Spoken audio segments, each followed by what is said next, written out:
काम में लगे हुए काले मजदूर विल को अचानक एहसास हुआ कि पीछे खड़ा सफेद आदमी जिम उसे मारने वाला है। जैसे ही जिम ने बंदूक निकालने की कोशिश की, विल ने सही मौका देखकर फावड़े की एक भरपाई चूना उसके चेहरे पर दे मारा। फिर पलटकर दूसरे गोरे आदमी के सिर पर फावड़ा मारा और उसे भी गिरा दिया। दोनों को मारने के बाद उसने व्हाइट मैन की कमर से चाकू निकाला और तेजी से जंगल की ओर भाग गया। बाकी ब्लैक स्लेव्स ने ये देखा तो उन्होंने भी काम छोड़ दिया और इधर उधर भागने लगे। पूरा कैंप अफरा तफरी में बदल गया। व्हाइट गार्ड्स ने बिना झिझक बंदूकें उठा ली और भागते हुए गुलामों पर गोली चलाने लगे। गोलियों की बौछार में ज्यादातर गुलाम मौके पर ही मारे गए। आगे था मगरमच्छों से भरा दलदल और पीछे थे बेरहम स्लेव हंटर्स। बच निकलना लगभग नामुमकिन था क्योंकि इंसान ही इस जगह के सबसे भयानक जानवर थे। कुछ महीने पहले की बात है, विल अपनी पत्नी के पैर धो रहा था। तभी कुछ व्हाइट ट्रेडर्स उसके घर में घुस आए और उसे जबरदस्ती बेचने आ गए ताकि वह खेतों में काम करे। विल बहुत ताकतवर था। 2-3 लोग मिलकर भी उसे पकड़ नहीं पा रहे थे। वो जानता था कि अगर वो अब ले जाए गए तो शायद कभी अपने परिवार को नहीं देख पाएगा। लेकिन रेजिस्टेंस बेकार थी क्योंकि स्लेव ट्रेडर्स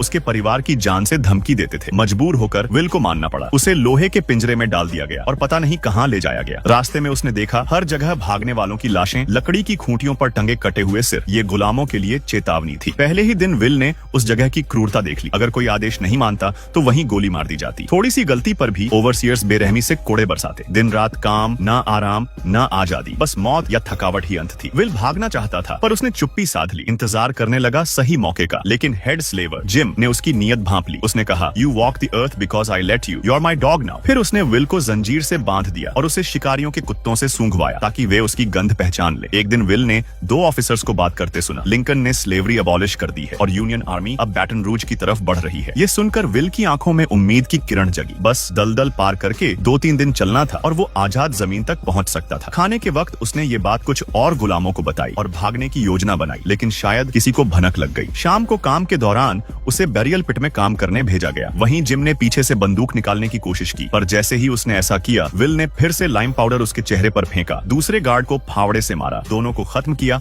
और जंगल की ओर भाग गया। बाकी गुलाम भी भाग निकले, कई मारे गए। जिम ने पीछा शुरू किया। उसके शिकारी कुत्ते आगे बढ़े। विल के साथ ही बिखर गए ताकि कोई एक तो बच निकले। विल भागता हुआ एक हवेली के पास पहुंचा। वहां कुएं से पानी पिया, लेकिन जैसे ही उसने जख्म बांधने की कोशिश की, एक व्हाइट गर्ल ने उसे देख लिया और घंटी बजा दी। जिम और उसके आदमी पहुंच गए। पीछे से कुत्तों की भौंक सुनाई दी तो विल ने तुरंत अपने जख्म की व्हाइट बैंडेज उतारी और रास्ते में फेंक दी ताकि पीछा करने वाले भ्रमित हो जाएं। फिर वो दलदल में घुस गया और पानी में डूबकर अपनी गंध छिपा ली। जिम जब पहुंचा तो उसके आदमी बोले, "वो तो सड़क की तरफ भाग गया होगा।" लेकिन चालाक जिम ने पानी को घूरा। 2 मिनट तक इंतजार करता रहा। जब मगरमच्छ दिखा तो बोला, "चलो आगे।" जैसे ही वे चले गए, विल ने राहत की सांस ली और ऊपर आया। पर तभी एक क्रोकोडाइल ने पीछे से उसका पैर पकड़ लिया और उसे पानी में घसीट लिया। विल ने पूरी ताकत लगाई, पैर से लात मारी, फिर लकड़ी का डंडा लेकर मगरमच्छ के मुंह में घुसा दिया। कमर से चाकू निकाला और उसके सिर पर वार करता गया जब तक वो मर नहीं गया। पानी लाल हो गया। विल किसी तरह किनारे पहुंचा, पर मगरमच्छ से लड़ाई में उसका पूरा शरीर जख्मी हो चुका था। एक रात आराम करने के बाद विल ने अपने लिए एक छड़ी बनाई और शरीर पर कीचड़ मल लिया ताकि गंध छुपी रहे। थोड़ा दम लेकर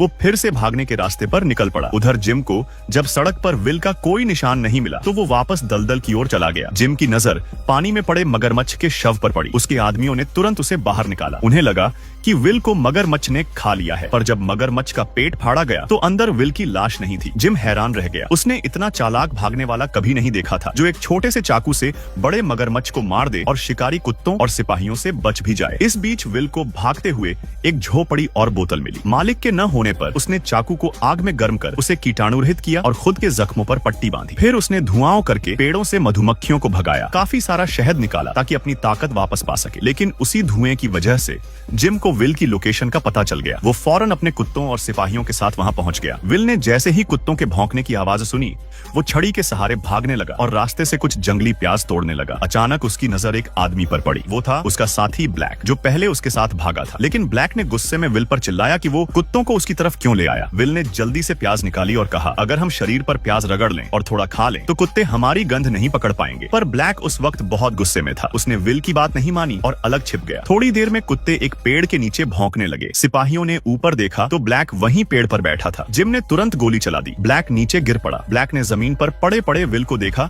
जो पेड़ के पीछे छिपा था। अगर विल कुत्तों को वहां न लाता तो वो नहीं पकड़ा जाता। फिर भी मरने से पहले ब्लैक ने विल का राज नहीं खोला। विल को बहुत पछतावा हुआ पर उसके पास रुकने का वक्त नहीं था। वो फिर से निकल पड़ा। उधर विल की पत्नी को भी उसके मालिक ने बेच दिया पर 4 बच्चे वहीं रह गए। वो अपने बच्चों के साथ रहना चाहती थी और विल का इंतजार भी करना चाहती थी। इसलिए उसने अपना हाथ कपास मशीन में डाल दिया ताकि उसका हाथ खराब हो जाए और उसे आगे बेचने की कोई कीमत न बचे। इधर विल एक युद्ध क्षेत्र में पहुंचा। एक हवेली में आग लगी थी। दरवाजे के बाहर लाशों का ढेर था। वो अंदर गया। टेबल पर खाना पड़ा था। वो तुरंत टूट पड़ा और पेट भर लिया। अचानक कमरे से आवाज आई। विल ने चाकू निकाला और सावधानी से आगे बढ़ा। अंदर एक घायल काली लड़की थी। विल ने उसे उठाया और बाहर लाया। वो पानी लाने ही वाला था कि लड़की ने उसका हाथ पकड़ा और अपनी गर्दन का क्रॉस उसे पकड़ा दिया। तभी जिम के सिपाही वहां पहुंच गए। विल ने उन्हें लड़की को बचाने की गुजारिश की पर उन्होंने मना कर दिया और उसे धमकाया कि चाकू नीचे रखे। लड़की ने वहीं दम तोड़ दिया। विल का गुस्सा अब फट पड़ा। उसने उसी क्रॉस को हथियार बना लिया और मौका मिलते ही सिपाही के गले में घोंप दिया। फिर उसकी बंदूक छीनकर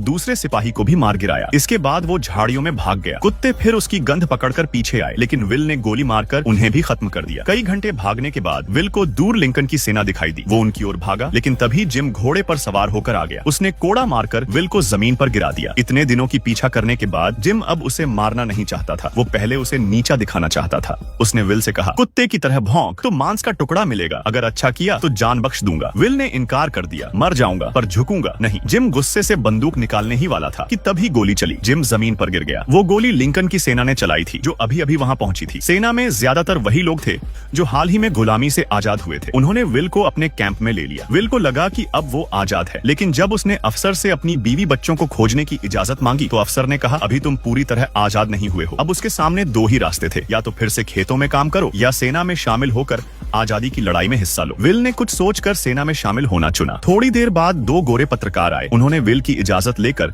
उसकी पीठ की तस्वीर खींची जिस पर जख्मों के गहरे निशान थे। वही तस्वीर आगे चलकर अमेरिका की गुलामी की क्रूरता का सबूत बनी। कुछ ही समय बाद विल को मोर्चे पर भेजा गया। दुश्मन तोपों से लैस थे और उनके पास सिर्फ बंदूकें। अनुभव की कमी के चलते कई सैनिक मारे गए। विल भी एक विस्फोट में घायल हो गया पर होश में आते ही उसने बंदूक उठाई और दुश्मन के तोपची को गोली मार दी। उसने साथियों का हौसला बढ़ाया और सबने मिलकर दुश्मनों को हरा दिया। सबसे बड़ी बात, जिस जमीन को उन्होंने आजाद कराया वही वो इलाका था जहां विल की पत्नी गुलाम थी। सेना वहां पहुंची, मालिकों को सजा दी गई और गुलामों को आजादी दी गई। पहले तो किसी को यकीन ही नहीं हुआ। फिर किसी ने रोना शुरू किया। कोई चिल्ला उठा, हम आजाद हैं। ये आजादी वही थी जिसका उन्होंने सिर्फ सपना देखा था और अब वो हकीकत बन चुकी थी। भीड़ के बीच विल को अपनी पत्नी और बच्चों का चेहरा नजर आया और आखिरकार उनका परिवार फिर से एक हो गया।